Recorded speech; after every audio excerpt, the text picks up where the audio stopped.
Hello, everyone. This is Coach Alexis, and I'm excited to have a successful Indiana business owner with us today, Sladan of the Nesst Steakhouse. Hi, Sladan. Hi, how are you? Doing great. So, the Nesst Steakhouse has seen steady growth since its founding in November 2020, and we're excited to hear about your journey. Let's start with introducing yourself. Can you tell us a bit about your personal story?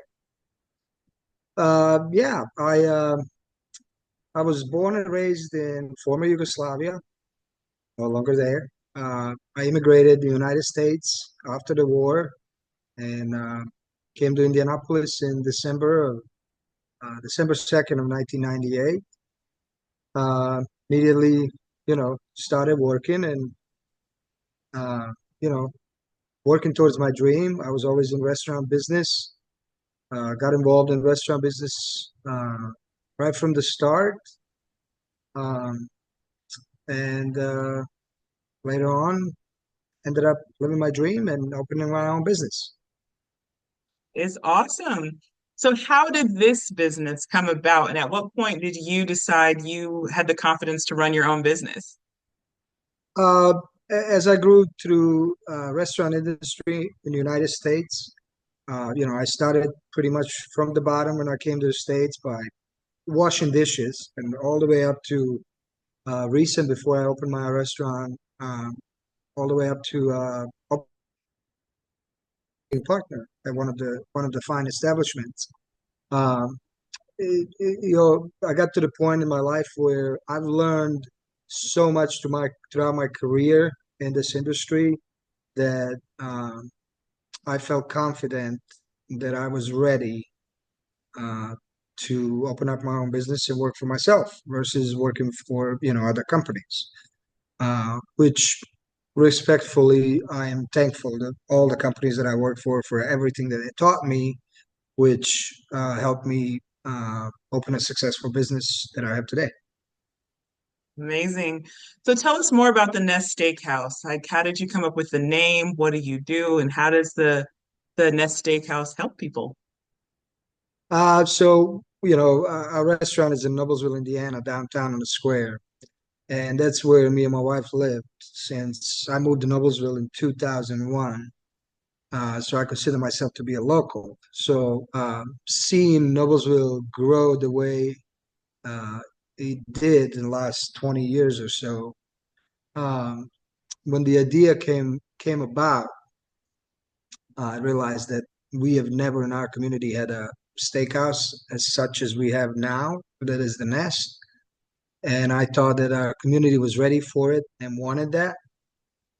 So I decided to do it. And the name itself, uh, a Nest, as we were discussing our future business that became the Nest Steakhouse, me and my wife, we recently became empty nesters because we have 4 kids. And as that came up throughout the conversation, it was my wife actually that said, "Hey, what about the nest? Now the kids are not with us, and this would be kind of our new family, the new nest for us to welcome people and families in our nest." Which I immediately agreed to the name and most importantly to a meaning behind it.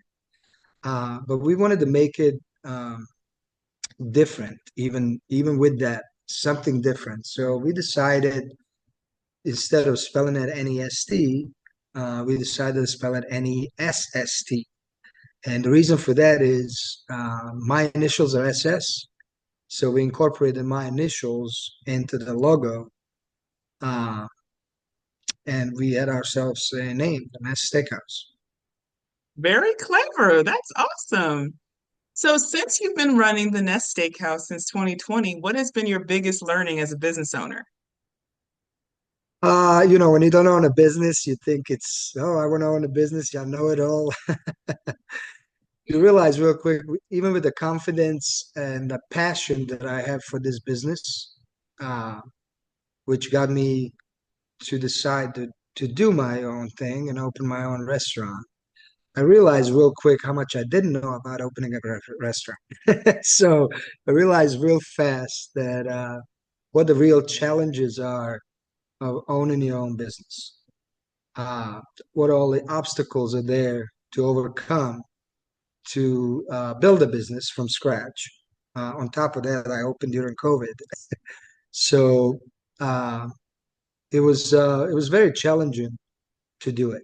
COVID or not, it would have been challenging. But on top of that, we had COVID, and so I did realize very fast that I really didn't know how to open up a business. So as we moved along day by day, hour by hour, we together learned one thing after the other. I did turn to other business owners that I've known and met for over the years in my career in the restaurant industry that were there for me to answer any questions that I may have and guide me in the right directions to be successful.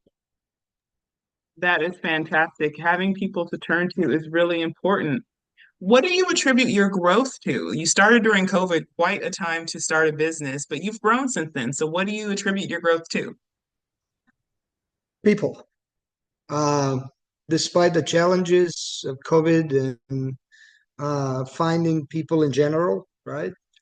We were always able to surround ourselves with good people. I believe as an owner operator, it goes a long way when you are there with your people day to day, where your people see that you're not afraid to do perhaps anything in this business, any jobs that are out there that myself or my wife, for that matter, are not afraid to do ourselves. And I believe people look up to that. They see the strong leadership. And I believe it reflects positively on your people, and with that, reflects positively on your business overall and your clientele. Um, and I believe that that's the biggest reason so far for our success, that our patrons that come to our restaurant have also recognized that same thing, where they see my people work hard, but alongside them they see us work as hard as them to make sure that everybody's taken care of in our establishment. That is amazing. So you've grown because of people.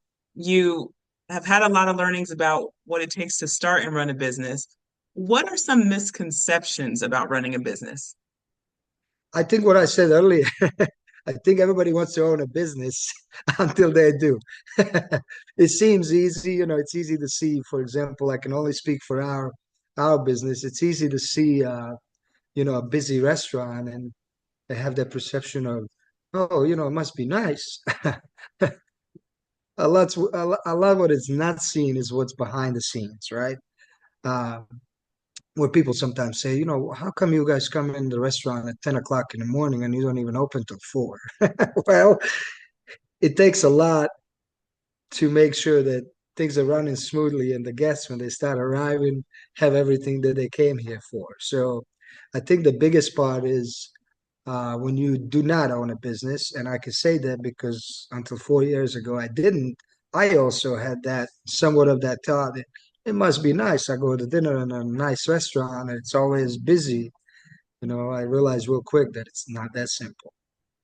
Indeed. So as you think of the next 1 to 2 years, what is your number one challenge or focus area for your goals? I would say number one challenge for our business, it's increasing traffic, right?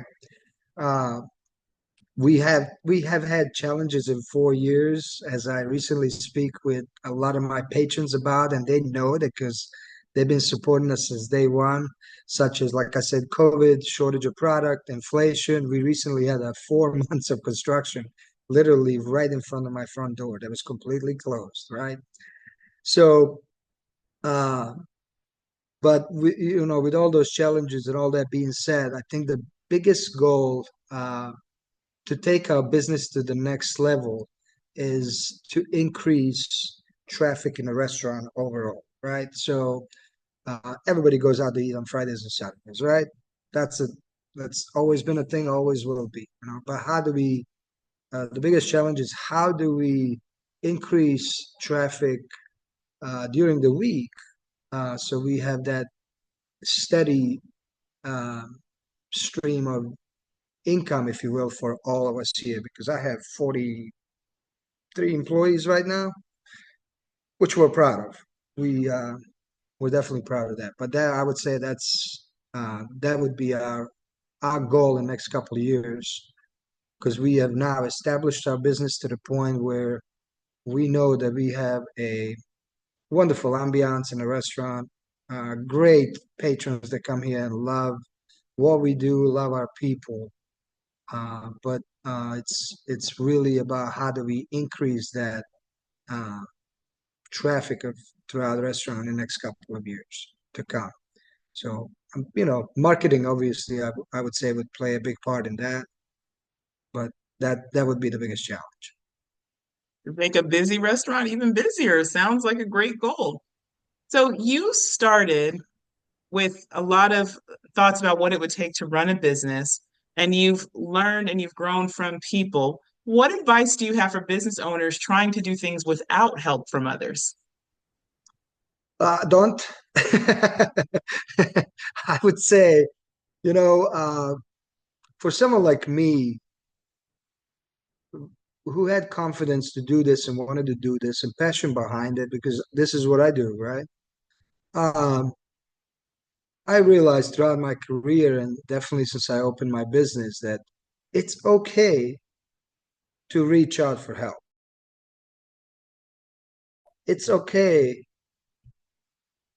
to say, what advice can you give me to better myself? It, Despite that, maybe sometimes I think, yeah, I know it all, but I've learned that by owning my business that nobody knows it all.